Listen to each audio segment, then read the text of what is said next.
Hi, I'm Eric, and I'm back with another video. So today, I have not prepared notes exactly for this video, but I've been thinking about this topic for a while, and I want to discuss it with all of you. Um, I'm calling this the nuclear dilemma.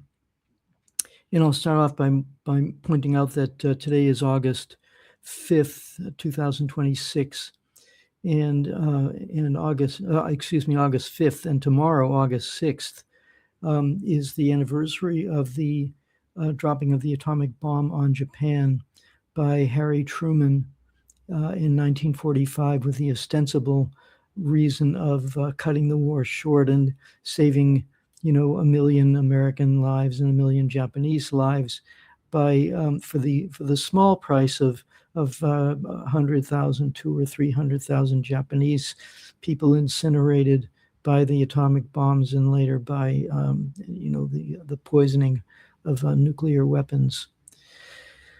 Subsequent research has pointed out that Truman was basically implanted as the vice president because the people who actually run the United States had no intention of ever having a peaceful world.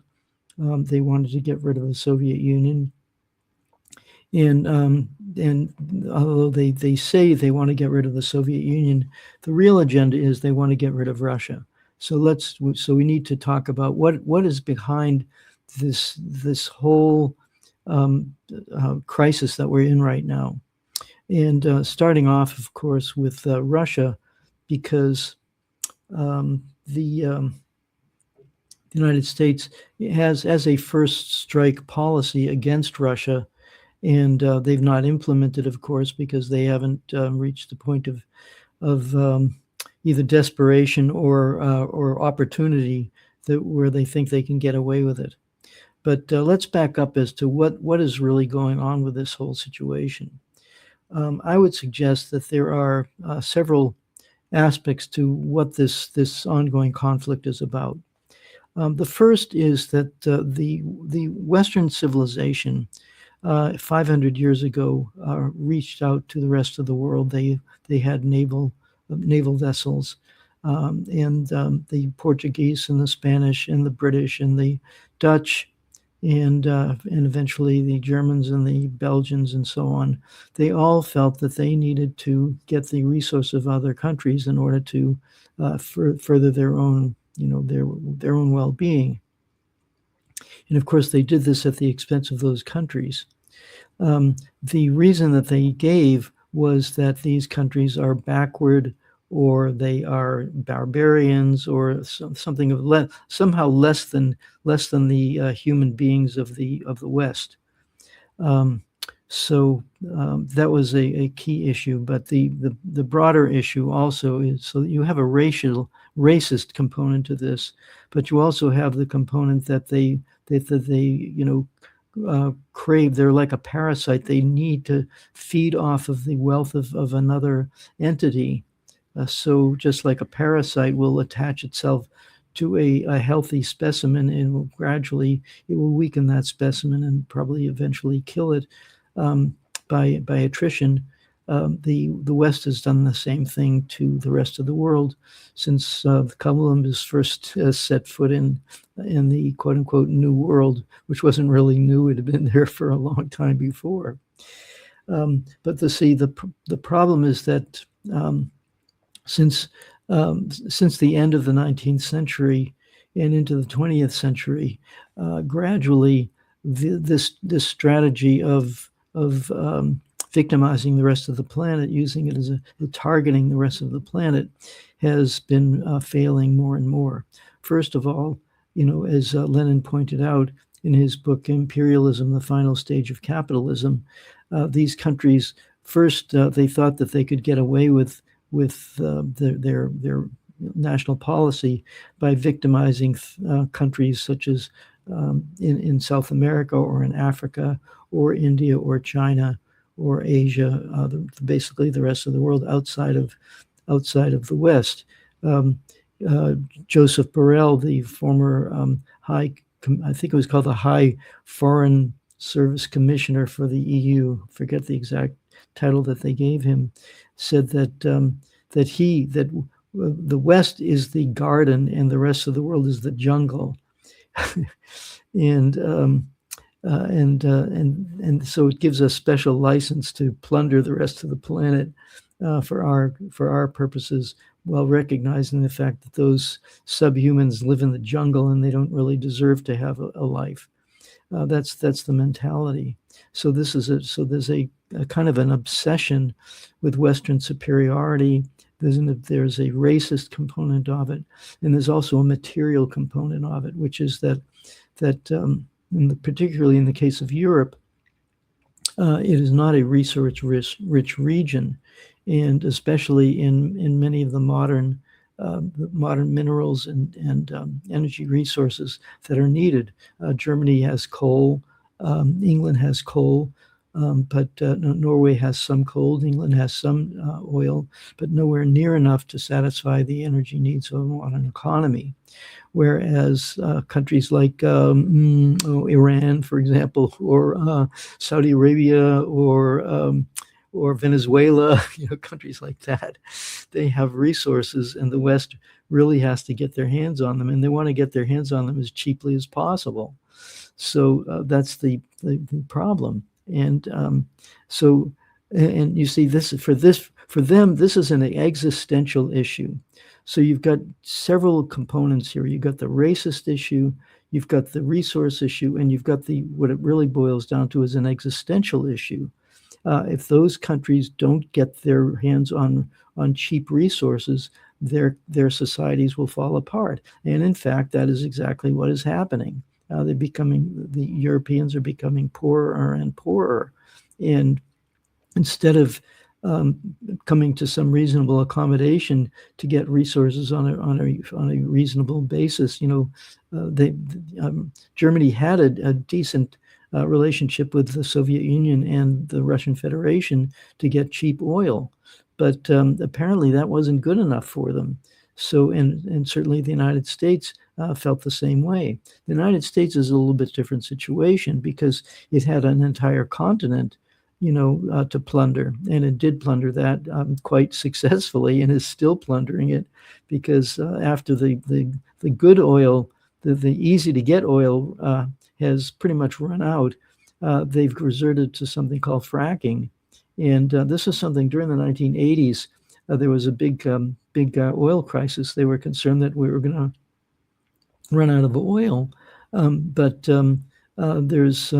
they discovered fracked oil, which is oil that is kind of in rock formations, not just pools of oil, which are easy to pull out the way they are. And I think Saudi Arabia's got like massive pools of oil, or Iraq or Russia, in fact, has large areas of oil like that.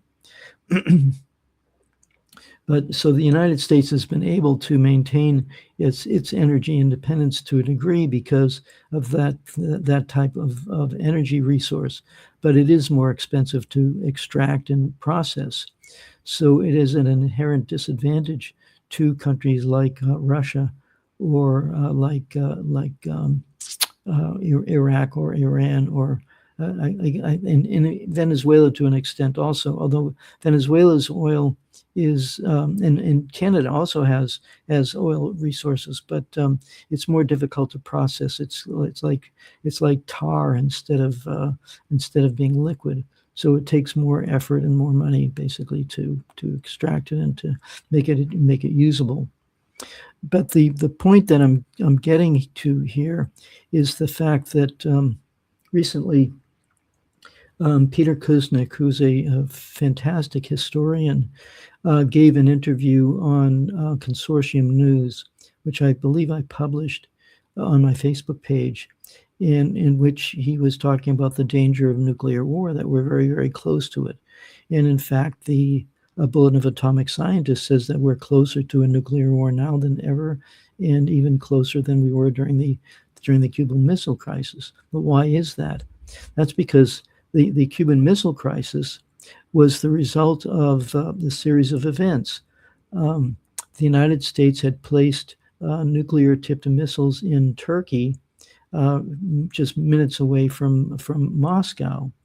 And on the other hand, Cuba had just gotten its freedom from Western gangsters and basically Western gangsters in the U.S. government in the Cuban Revolution, and it was under a serious attack and a serious threat of attack.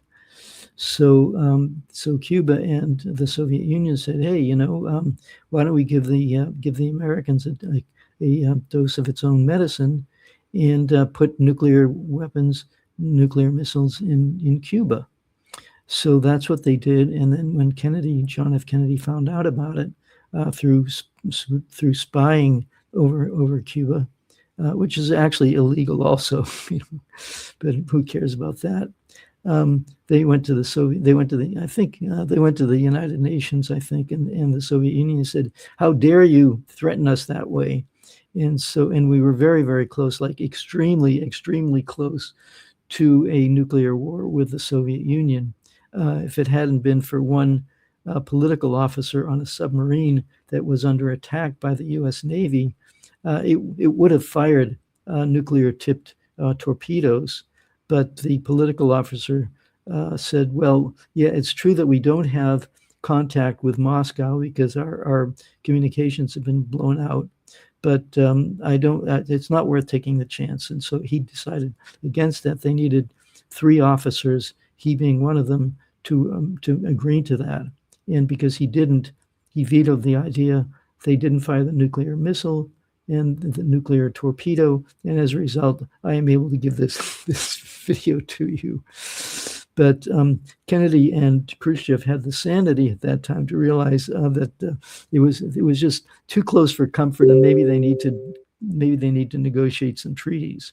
So they did negotiate some treaties. The nuclear test ban treaty, Kennedy pushed that through Congress despite a lot of opposition. He went on a train tour around the country and said, "We need to stop this insanity." And the American people agreed with him. And so they were able to push through that treaty.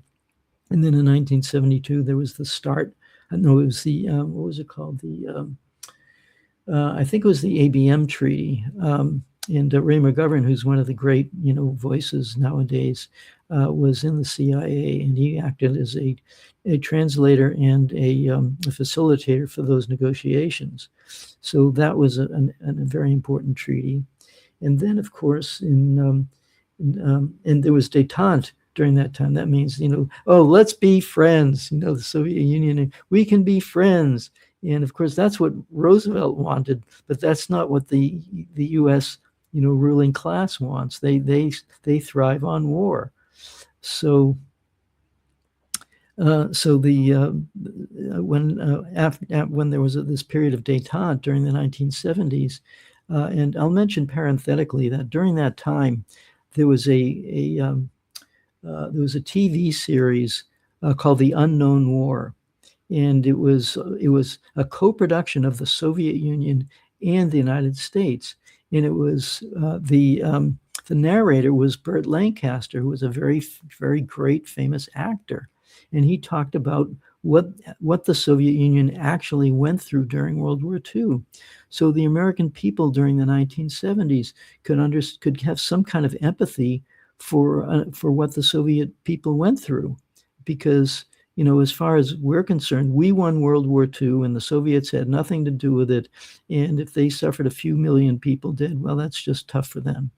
But Burt Lancaster, did a really great service by making this film available to them, and you can find it. I'm pretty sure you can find it on YouTube. It's free, and you can watch it, and you can learn exactly what happened in this what is called the Unknown War. Called unknown because the United States does not want you to know about that war. Anyway, so that was the détente era, and then there was something called I think it was called Team B, and Brent Scowcroft and a bunch of other people decided that we needed to ramp up the Soviet threat. So they created this whole thing of the problem with the Soviet missiles, and they were going to attack the United States, and so the United States put Pershing missiles. These are intermediate range missiles in Germany, and Russia and the Soviet Union, for its part, put similar type missiles, inside the Soviet Union aimed at Europe. And of course, the European people went ballistic, so to speak, said, "What the hell are you guys, you crazy people? You want to get us blown up? You're playing nuclear chicken. This is not going to work." And I and a number of my friends went to anti-nuclear demonstrations, and I wrote letters to Gorbachev and letters to Reagan. "Hey guys, cool it, will you please?" And so there was it was called the nuclear freeze movement. And so there was a big, public movement to, shut down this nuclear arms race. Now, in 1984, I was a waiter at a vegetarian restaurant. This is the Zen restaurant called Greens. And who showed up? There was some guy. Was it Les Aspin? I think it might have been Les Aspin. It was some guy, somebody in the Congress. And I was a waiter there. And the Democratic National Convention came to San Francisco in 1984. And they all came to Greens, which is a very trendy vegetarian restaurant. The food there was really great. And it was vegetarian, so it had this kind of, woke patina, pre-woke patina about it. So there he is. And I said, we've got 40,000 missiles aimed at the Soviet Union, and they have 40,000 missiles aimed at us. Do we really have to make more missiles? And he said, well, if they have 40,000, we need to have more than 40,000. And so this is the mentality of these people. They're completely out of their minds. Fortunately, due to negotiations, they cut that number down to, I think both countries, US and Russia, have about 5,000 nuclear weapons pointed at each other. Some of them are on planes, some of them are in submarines, and some of them are in silos in underground. And so you've got this nuclear triad, so to speak. But the problem is that these can be on hair trigger alert, or something called launch on warning. And that means that if there's a radar signal that indicates that a nuclear missile is being launched, then the other side will initiate what was called the MAD, the MAD, or Mutually Assured Destruction Policy. And that policy said that if one country attacks the other country, the country that's being targeted will be able to launch its missiles, and means that if there's a nuclear war, we're all gonna die. So I think Tom Lehrer had a song, "We'll all go together when we go," which is not so funny, but you gotta kind of keep people entertained. So anyway, here we are in 2026, and in 2014. The Obama administration got it into their head that they want to continue this long-standing war to weaken Russia, and the way to do that is to go around Russia's periphery and get countries that are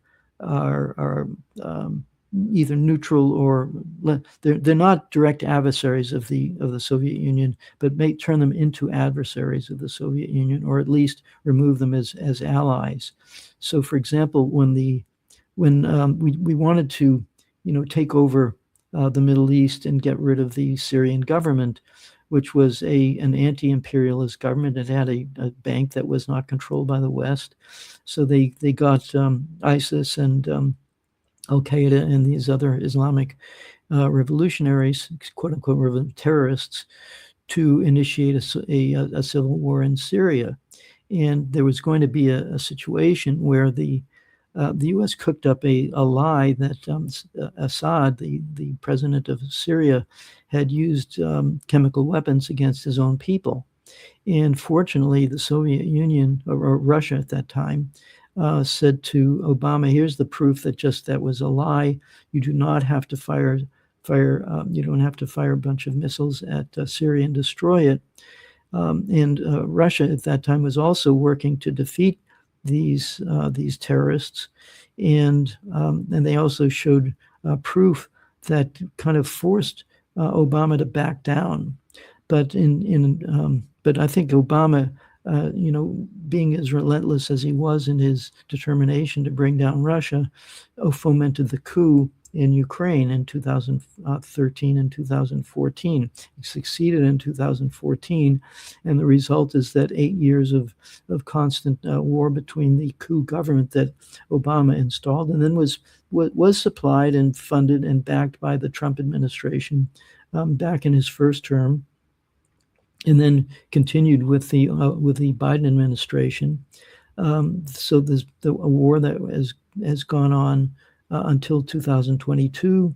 They were constantly bombarding and shelling people who had opposed that coup, had broken away, and then the United States basically got the Ukrainian coup government to built up to the extent that it was going to make a major attack and cause serious ethnic cleansing and mass murder of people who had opposed the U.S. government's illegal coup.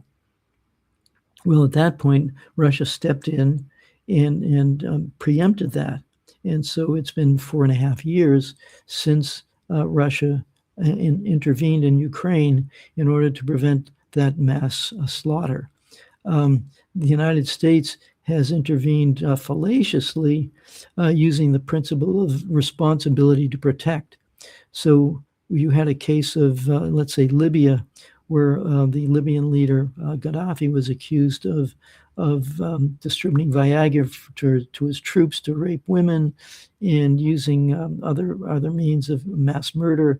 And so the United States basically engineered a UN resolution to allow a quote-unquote no-fly zone in Libya, and they basically have destroyed Libya. It's never recovered.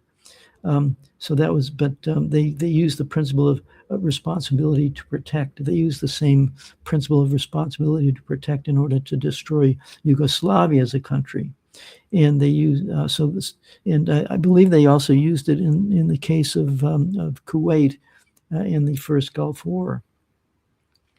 But so what Russia was doing, the Russian Federation in 2015, 2022, was pointing out that the people in the Donbass area, that eastern part of Ukraine, were in serious trouble, of serious danger of being overrun, and so that was what the responsibility to protect idea came into play, which is the basis for the war that's been going on. But the issue is that the United States and now Europe have it in their head that Russia needs to experience a strategic defeat. So what does that mean? You could say there's two fundamental reasons why the Russians and why the United States and Europe have such strong feelings. One is that Russia has been on the side of the countries that the United States doesn't like. So the United States doesn't like Iran, and so Russia is standing in the way of them. Russia is standing in the way of Ukraine being taken over completely by NATO, so that they can put nuclear missiles right on Russia's borders. This is a complete recreation of the Cuban Missile Crisis. So that's one of the main reasons for this war in Ukraine, is to be able to put missiles to 5 minutes from Moscow. Russia's saying there's no way we can allow that. But the United States almost went to nuclear war against Russia when Cuba had missiles 90 miles away. Here we're talking about the similar situation in Ukraine. So that's why we are as close to a nuclear war as we can get. And now Finland is talking about putting nuclear weapons on its territory. I think it's Latvia is talking about, or Lithuania. These tiny countries with less than 5 million inhabitants are talking about putting nuclear missiles right on Russia's border.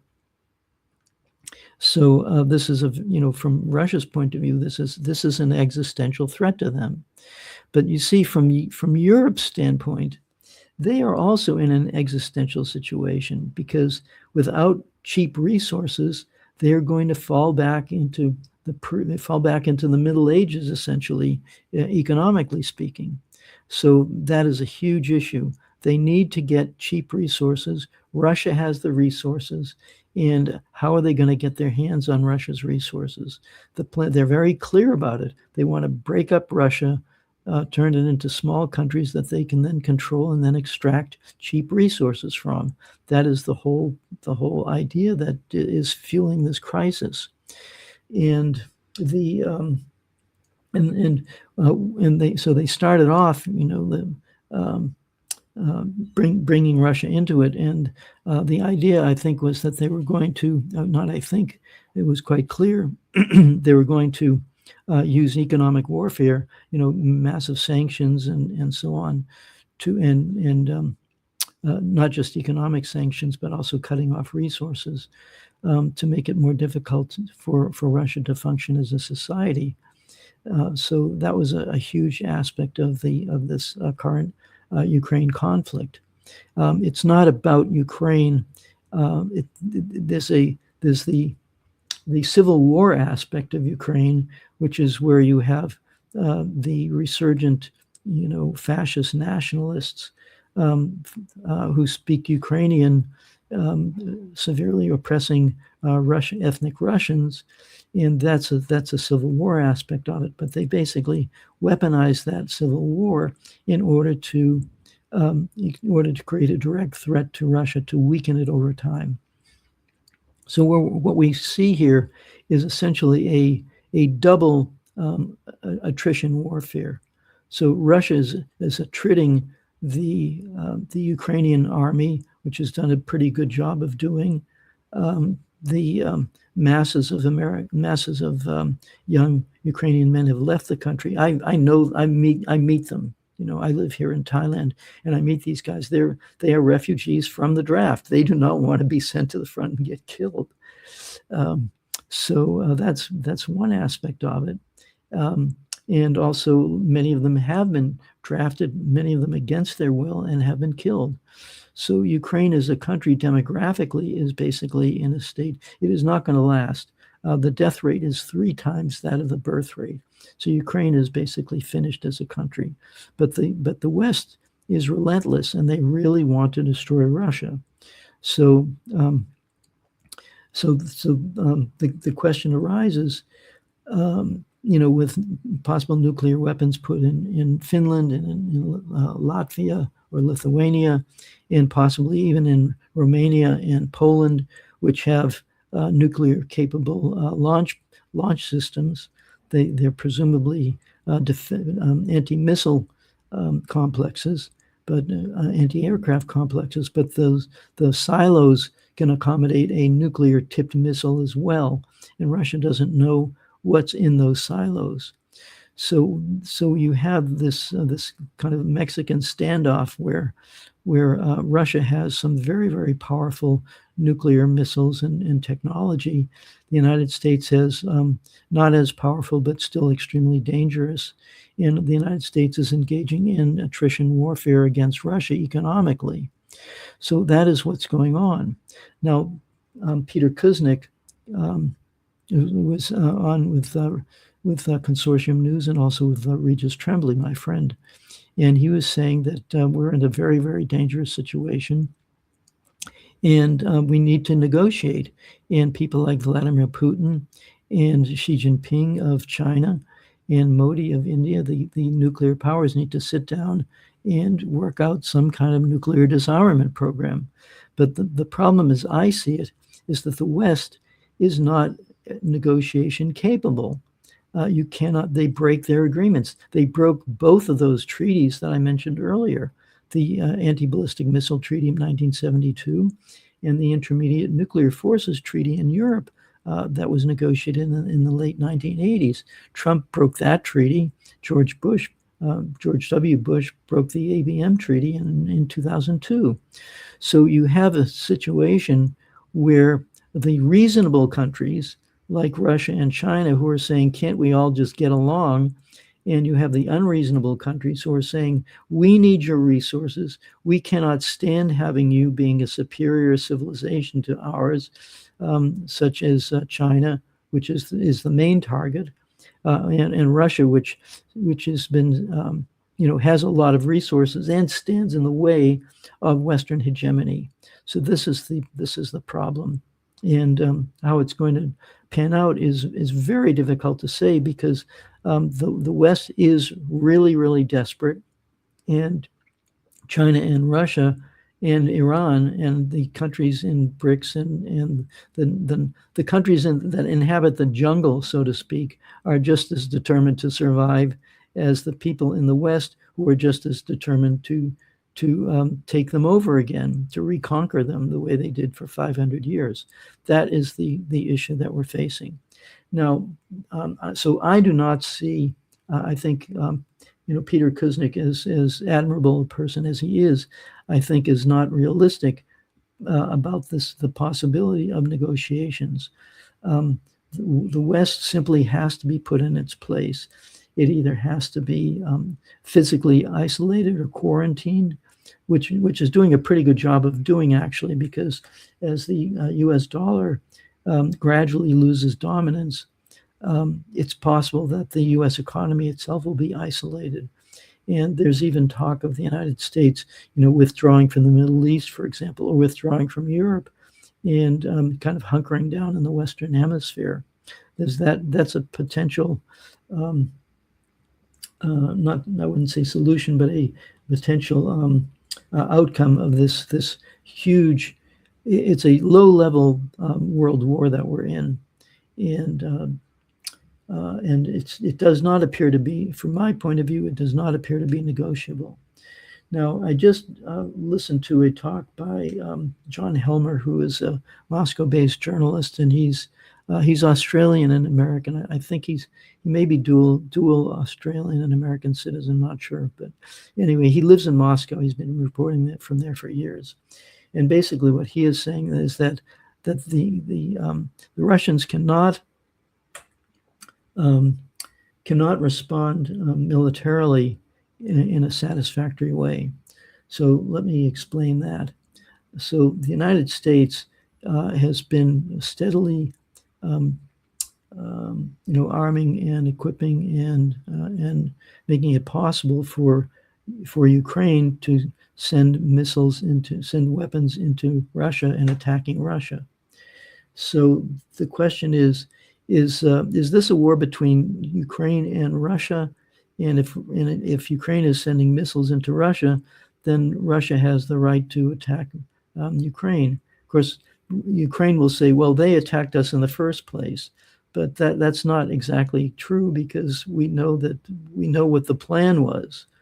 Going back in 1941, it was very clear to the Russians, 1939, 1940, 1941, is very clear to the Russians, to the Soviet Union, that the Germans had a plan to invade the Soviet Union. This is called the Drang nach Osten, which means the drive towards the east.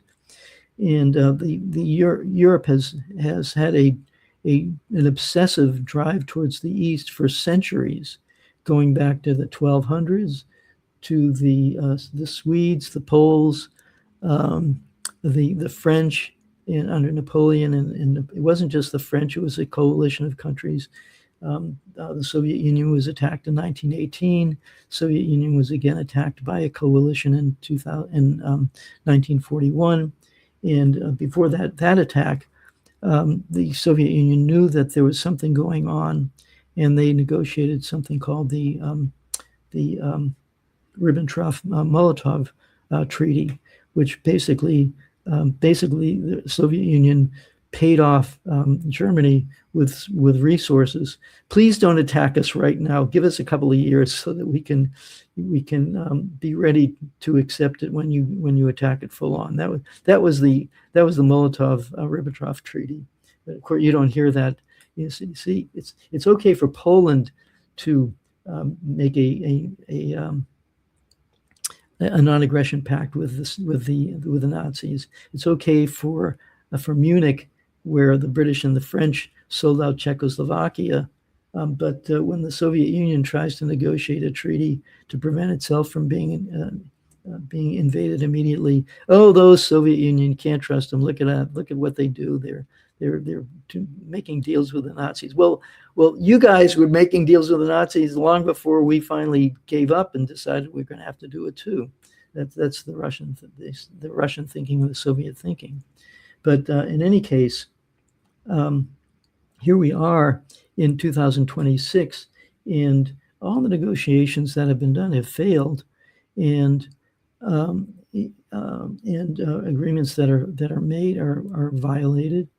So when Peter Kuznick says, we need to negotiate, I say, I don't think that's going to work.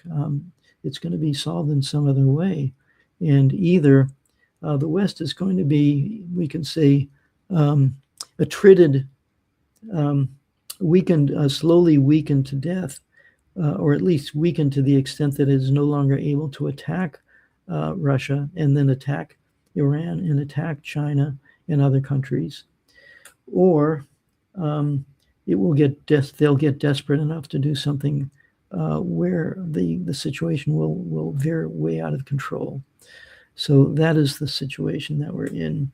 And I obviously don't know how this is going to end, but I do have to say that I'm not really optimistic, because what you have here, this is an existential fight between the West and the rest. And the West is both psychologically and materially obsessed with having control of the world. And the rest says, we can't allow you to do that to us anymore. And so we are in a world war, and it's just a question of how it's going to play out. And I don't have an answer to that, but I thought I should raise these factors to your attention. So thanks again for listening. Please support my channel by spreading this information to people. They may not have the historical background. Oftentimes they have no historical background whatsoever. And when I present this information to people, they're kind of shocked. They really didn't know this. So it's very important for you to spread this information. And also, comment, and please like my videos. I'm posting this on YouTube as well as on Substack, and probably on Facebook as well. So please like and share it. And if you can, make a donation to my Substack, or to buy me a coffee, or to PayPal. So thank you very much for listening, and I will catch you again soon.